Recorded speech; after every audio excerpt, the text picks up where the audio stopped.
안녕하세요. 잡슈가입니다. 최근 들어 중국 기업들의 순환이 이어지고 있습니다. 디디 추싱 쇼크로 중국 플랫폼 기업들이 흔들리고 있는 것인데요. 최근 중국 국가 인터넷 정보 판공실이 디디 추싱을 비롯해 뉴욕 증시에 상장한 중국 기업들을 상대로 국가 안보 조사에 착수하겠다고 밝혔기 때문입니다. 중국판 우버로 불리는 디디 추싱은 중국 교통 지리 데이터를 갖고 있어 이를 해외에 반출하면 국가 안보에 위협이 될 수 있다는 게 중국 정부의 우려인데요. 또 최근 틱톡 모회사 바이트댄스도 돌연 미국 증시 상장을 포기한다고 밝혔습니다. 언론에 따르면 중국 당국과 심각한 면담을 한 후 바이트댄스가 이 같은 결정을 내렸다고 하는데요. 중국 당국은 바이트댄스에 데이터 보안에 집중할 것을 요구한 것으로 알려졌습니다.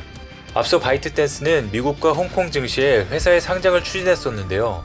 중국 정부가 어떤 이야기를 했길래 IPO라는 중차대한 결정을 뒤엎은 건지 참으로 궁금한 상황입니다. 이렇듯 최근 잇따라 중국 당국이 자국의 빅테크 기업들의 사업에 태클을 걸면서 중국의 경제 위기가 올 것이라는 얘기도 나오고 있는데요. 전문가들은 이런 중국의 자충수로 2030년까지 최대 5경 원이 넘는 비용을 치를 것으로 예상하고 있습니다. 미 싱크탱크 애틀랜틱 카운슬에 따르면 2030년까지 중국이 신규 자금 흐름에서 45조 7천억 달러에 달하는 비용을 치를 것으로 추산됐습니다. 또 2030년 중국 자산과 부채 규모는 48조 6천억 달러에 이르며 지금처럼 기업을 규제하면 현재 자산 수준에 머물 것이란 분석도 내놨습니다. 신규 투자 자금을 필요로 하는 기업들에겐 큰 걱정이 아닐 수가 없는데요. 그런데 중국 당국은 가만히 있는 중국 기업들뿐만 아니라 중국 자체적으로 지원하는 사업 자체도 말아먹고 있습니다. 시진핑 주석의 꿈, 중국 제조 2025의 핵심인 반도체 굴기가 폭망한 것입니다. 중국 매체 차이신에 따르면 중국을 대표하는 메모리 반도체 업체 칭화 유니그룹이 파산 절차에 들어가며 법정관리 신세를 지게 됐습니다. 칭화유니는 중국 국유자산감독관리위원회가 직접 관리하는 중앙기업으로 중국의 반도체 굴기의 상징으로 꼽힙니다. 그간 중국 정부가 국가 주요 메모리 업체로 관리하면서 막대한 자금을 지원했고 칭화유니는 메모리 업체의 양지 메모리 등을 설립하며 종합 반도체 업체로 성장했었습니다. 하지만 반도체 패권을 놓고 기술 경쟁이 심화되는 상황에서 칭화유니의 무분별한 사업 확장이 결국 발목을 잡았습니다. 클라우드 등 신사업에 대한 투자를 매년 크게 늘린 반면 글로벌 선두 업체와의 경쟁할 수 있을 정도의 기술력을 쌓지 못하면서 유동성 문제에 직면한 것입니다. 칭화유니는 사실상 중국의 국유 기업이기 때문에 중국 제조 2025 전략도 치명상을 입게 됐습니다. 중국 제조 2025는 중국 정부가 발표한 제조 고도화 전략으로 반도체 자금률을 2020년 40%, 2025년 70%로 끌어올린다는 게 핵심 목표였습니다. 하지만 지금의 현실을 보면 목표 달성 가능성은 거의 제로에 가깝습니다. 반도체 강국을 바랬던 중국은 아직 그 꿈을 놓지 않고 있는데요. 뜬금없이 차이나 모바일도 반도체 사업에 진출한다고 하지만 기술력 부족으로 실현되기 어려워 보입니다. 사우스 차이나 모닝포스트에 따르면 중국 최대 통신기업 차이나 모바일은 최근 장쑤성에 반도체 설계, 제조 전문회사 신성테크를 설립했습니다.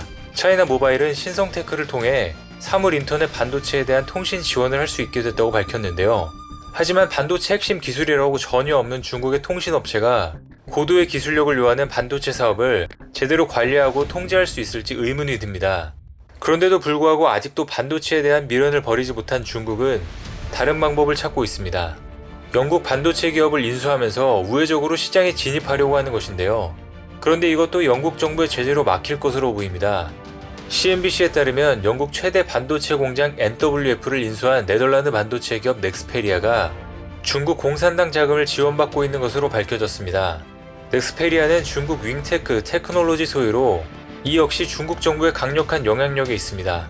이 같은 사실이 알려지자 영국에서 중국 자본에 자국 반도체 기업을 넘기는 데 대한 우려가 커졌고 결국 영국 정부도 NWF 인수를 조사하기로 했습니다. 최근 보리스 존슨 영국 총리도 중국 계열 기업 인수로 안보 문제가 발생할 수 있는지 들여다보겠다며 엄포를 놓았습니다. 조금 더 지켜봐야겠지만 넥스페리아와 NWF의 인수 합병이 무산될 가능성이 매우 커 보이는데요. 이처럼 유럽에서까지 중국 반도체 기업에 대한 봉쇄가 이어지고 있는 가운데 한국 기업들은 그야말로 특수를 누릴 것으로 보입니다. 사실 지금까지도 영향력이 없었던 중국이지만 칭화유니를 비롯해 중국 반도체 기업이 몰락하면서 중국 업체들이 시장을 확대할 수 있는 기회가 마련됐기 때문입니다. 이렇듯 한국 메모리 반도체 입지가 넓어지면 소재, 부품, 장비 산업 업체까지 긍정적인 영향을 줄 수 있을 것으로 보이는데요.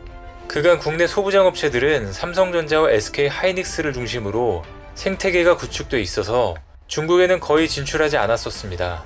그런데 일본 수출 규제 덕분에 역량을 키운 소부장 업체들이 이번에 한 번 더 도약할 수 있는 기회가 될 것으로 보입니다. 국내 업체들은 그동안 해외 기업 M&A를 성사시키며 글로벌 공급망을 확보해 나가는 등 산업 강국으로 도약하기 위한 기반을 이미 닦아놓은 상태입니다. 이 같은 국내 소부장 업체의 선전과 더불어 한국 반도체는 올해 2분기까지 고공행진을 달리면서 역대급 매출을 올리고 있습니다.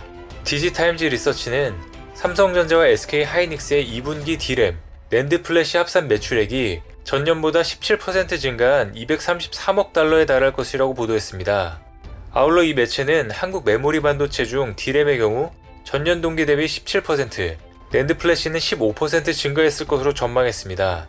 이렇듯 메모리 반도체 시장에서는 한국 기업의 점유율이 외국 기업들과의 압도적인 격차를 보여주고 있는데요. 세계 메모리 반도체 중 D램 시장에서 한국 기업 점유율은 70%에 달합니다. 옴디아에 따르면 올해 1분기 삼성전자의 D램 점유율이 41%로 1위이고 SK 하이닉스가 29%로 2위를 차지하며 높은 시장 지배력을 나타냈습니다. 뿐만 아니라 낸드 플래시 시장에서도 한국 기업의 점유율이 50%에 육박합니다. 특히 업계에선 이번에 SK 하이닉스가 EUV 공정을 적용한 10나노미터급 4세대 D램 양산을 발표하면서 더욱 주목을 받고 있습니다. 앞서 미국의 마이크론이 4세대 D램 양산을 공식화했지만 EUV를 활용한 양산 체제를 구축한 건 SK 하이닉스가 세계 최초이기 때문입니다. 최첨단 기술을 선도하는 한국 반도체 기업으로서 그 위상을 드러내고 있는 모습인데요.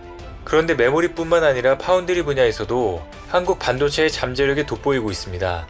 현재 파운드리 시장 1위인 대만의 TSMC도 중국과의 관계로 인해 지정학적 긴장을 안고 있어 많은 기업들이 한국의 시스템 반도체에 더 집중하고 있기 때문입니다. 실제 세계 최대 IT 기업 구글 CEO를 지낸 에릭 슈밋은 최첨단 기술이 필요한 5나노미터 반도체 제품을 삼성전자로부터 공급받게 될 것이라며 삼성전자는 TSMC에 치우친 반도체 제조를 대체할 만한 능력이 있다고 평가했습니다. 현재 그는 미국 인공지능 국가안보위원회 위원장을 맡고 있으면서 미국에서 영향력 있는 인물로 자리 잡았습니다. 그런데 그가 이렇게 발언한 것은 실제로 한국에게 좋은 소식으로 다가올 수 있을 것으로 보이는데요. 미국에서도 현재 TSMC에 의존하고 있는 위험성을 인지하고 앞으로 삼성전자의 역할에 관심을 갖고 있는 것입니다. 게다가 미국이 반도체 산업에 약 60조 원 규모의 자금을 지원하는 법안도 백악관과 상원을 거쳐 하원 통과를 앞두면서 삼성전자의 미국 투자 결정에도 속도가 붙을 것으로 보입니다. 최근 미 상원을 통과한 미국 혁신 경쟁 법안은 첨단 기술 개발에 2,500억 달러를 투입하는 게 핵심으로 반도체 연구와 제조에 520억 달러를 지원하겠다는 내용도 담겨 있습니다. 미 정부는 이를 토대로 민간 투자를 유치함으로써 자국 내 반도체 공장이 신설될 것으로 보고 있는데요. 이 때문에 삼성전자도 170억 달러를 투자해 미국 내 신규 파운드리 공장을 건설하겠다는 계획을 밝힌 후 공장 후보지별 인센티브와 세액공제 등 혜택을 비교하며 막판 고심을 거듭하고 있는 것으로 알려졌습니다. 관련 입법이 코앞으로 다가온 만큼 삼성전자의 통큰 투자 결정도 신속히 이루어질 것으로 보이는데요.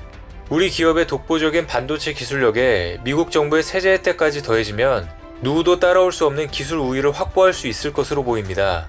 이번 기회를 잘 살려서 앞으로 2030년에는 메모리뿐만 아니라 비메모리 분야에서도 1위로 거듭나 전 세계 많은 국가들이 한국에게 더 의존하게 되는 모습을 보길 기대해 보겠습니다. 오늘 준비한 소식은 여기까지입니다.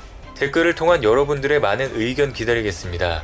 많은 분들의 생각이 모였을 때 진정 가치 있는 지식이 완성될 것입니다. 시청해주셔서 감사합니다.